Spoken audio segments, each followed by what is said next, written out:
This segment of Healthy Living is brought to you by Radisson Fort George Hotel and Marina. Yes, I can.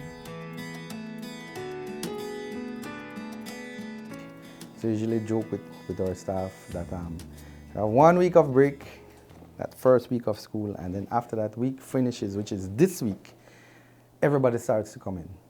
Why would school children have a tendency to get sick around the same time each year? Pediatrician Dr. Cecilio Eck works both in the private and public healthcare systems. He says there are several reasons why this time of year is a peak season for illnesses. Fast months and slow months, as I put it, are closely aligned with weather. During the summer months, when it's really hot and dry and the kids are out of school, our offices are very quiet. The admissions rate at the KHMH precipitously falls. And certainly when school returns, and it usually comes back and is aligned with rainy season and this year Earl passing through, we get a lot of kids getting exposed to a lot of illnesses. The two commonest illnesses would be gastrointestinal illnesses, and number two on that list would be viral illnesses of the respiratory tract. So big talking words, but basically vomiting and diarrhea, cough, cold, flu, asthma, pneumonias. Mm-hmm. The viruses like the cool, wet weather. So with the rainy season coming in, all of them come back to school. And the way I put it to parents is that they share the love. So I would walk and say, let me taste your juice, Marlene.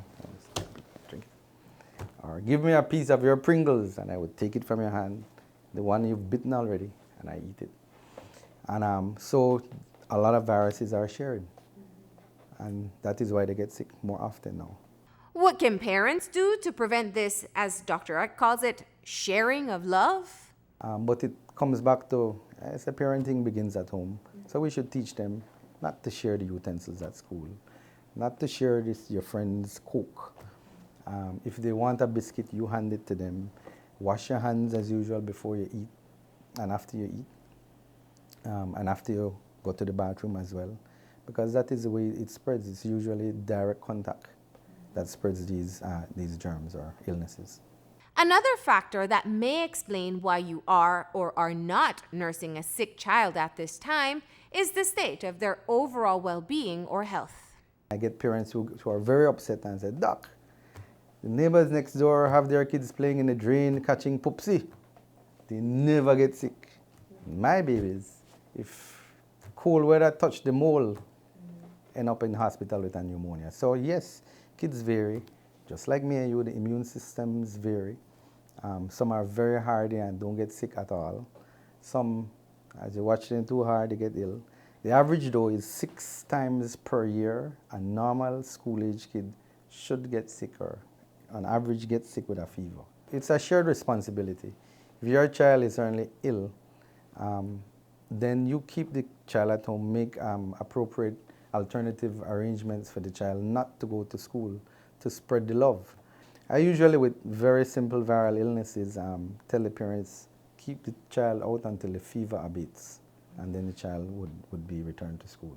Dr. Eck advises that parents encourage children to drink more water, especially on these hot days. He also took the time to warn parents and schools about heat exposure, especially as the traditional uniform parade draws near. In a week's time, we'll have our road march, and invariably again, on the sideline, the doctors are called to resuscitate kids who didn't take enough fluids, who didn't have enough coverage, the hats, because of the school code, and two who are not allowed to get liquids from their relatives on the sidelines. So I think those are things that should be addressed with each school. They should be a little bit lax on the rules to avert this. And maybe the final point is that in some cases, or in all cases, when that parade route is planned, you need to have escape routes in case somebody would fall or would faint and would need to get out. There is accessible routes in and out along the parade route to get them to the nearest health institution.